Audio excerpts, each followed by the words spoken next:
Hi, my name is Madeline Red-Weiss, and I'm going to be starting out this presentation for EDSE. So we decided to do our presentation on Stevie Wonder.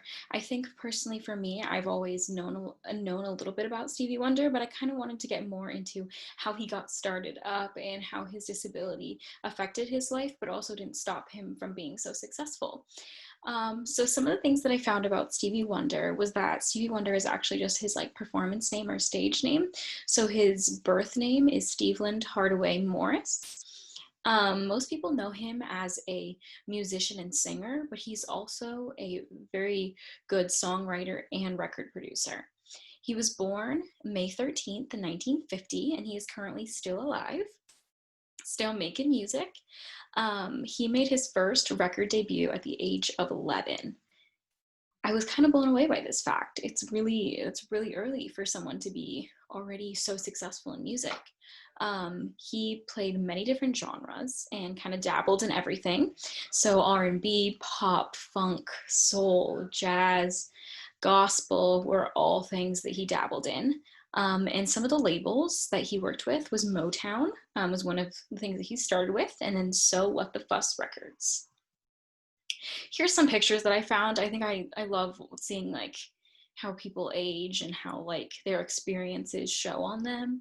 So this is kind of all ages of Stevie Wonder. So yeah. Some of his music successes and involvement. He was very successful in music. He has 100 million records sold worldwide, 25 Grammy Awards won so far in his life. He also was the first Motown artist and second African American musician to win an Academy Award for Best Song. He also won the Billboard Century Award, and he has also won the Grammy Lifetime Achievement Award. So a little bit about his disability. So he became blind shortly after birth, and he was also born 6 weeks premature. So there was medical complications at birth that led to him becoming blind. So the technical term is ROP, which is an eye disorder caused by abnormal blood vessels throughout the retina. So that's the official term of his disability. So this is when you're receiving too much oxygen in the incubator and likely worsens the condition for the tiny baby, and it left him blind. So now I'm going to pass it off to Seth for the next part of our presentation. Thanks, Red. All right. Hi, I'm Seth Wells, and I'm going to be talking about the slides that I worked on for our project. So the first slide I'm going to be going over are the educational approaches. This slide was discussing the concepts and ideas that comes with dealing with students with visual impairments, as well as students that do have blindness, in terms of the music classroom and the incorporation and engagement when it comes to students with visual disabilities. The first thing we talked about was the Braille music code and how beneficial that is to students with visual impairments, as it is the way for students with visual impairments and blindness to read the music notes and have a better understanding with the music notes. We also continued to discuss about the introductions of music instruments, and specifically starting off with music instruments that have a high tactic feel, where the students can be really engaged with instruments and have their hands all over it and really have a physical interaction with it is the best way to introduce music to students with visual impairments.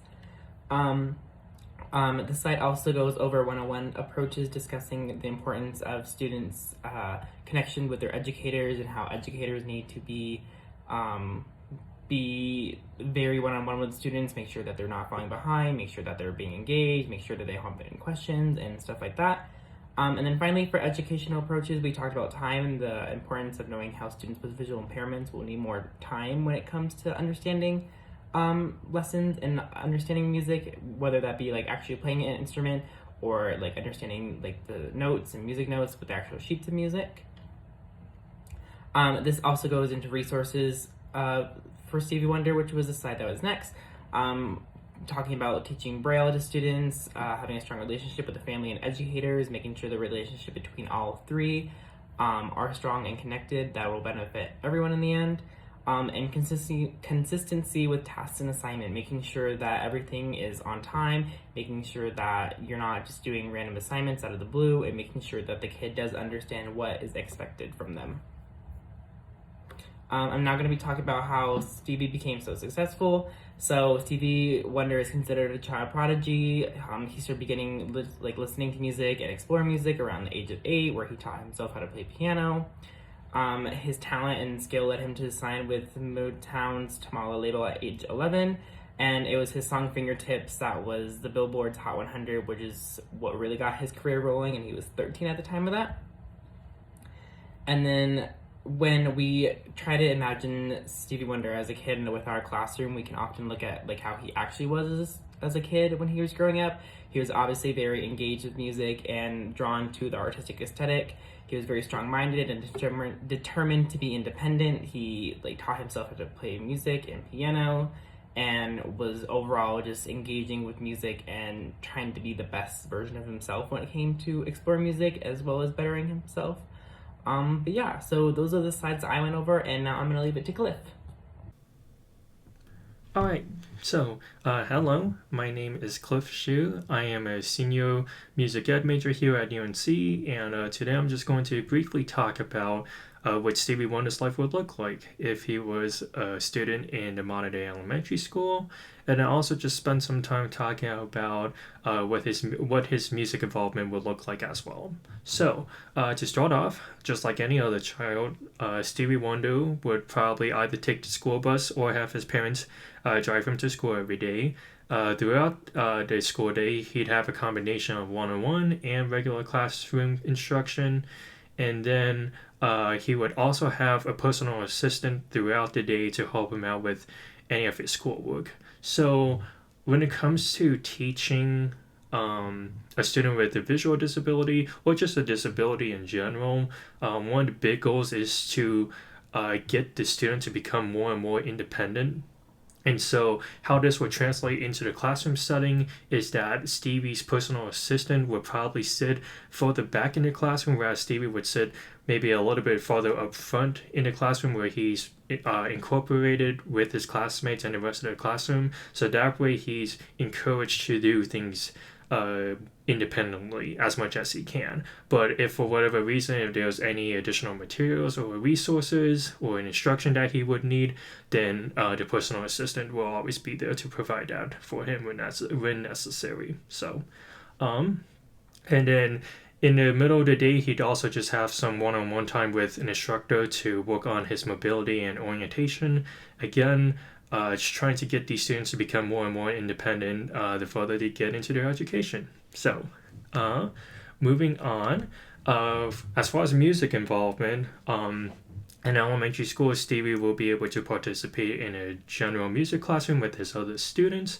Early on, he would be able to get exposure to a ton of different instruments like recorder, hand chimes, handbells, xylophones, and just a bunch of other handheld percussion instruments. As far as from the music educators and if he were to learn any piece, it would probably have to be either by rote or through Braille notation. Obviously, there are other ways to teach music as well, but these are probably the two most common ways we'd see. And then later on, once he reaches middle school and high school, Stevie will be able to participate in band, orchestra, choir, jazz band, was a guitar ensemble, pretty much any ensemble of his choice. So to wrap up, school will be able to provide many of the resources necessary to help Stevie succeed while also building his independence.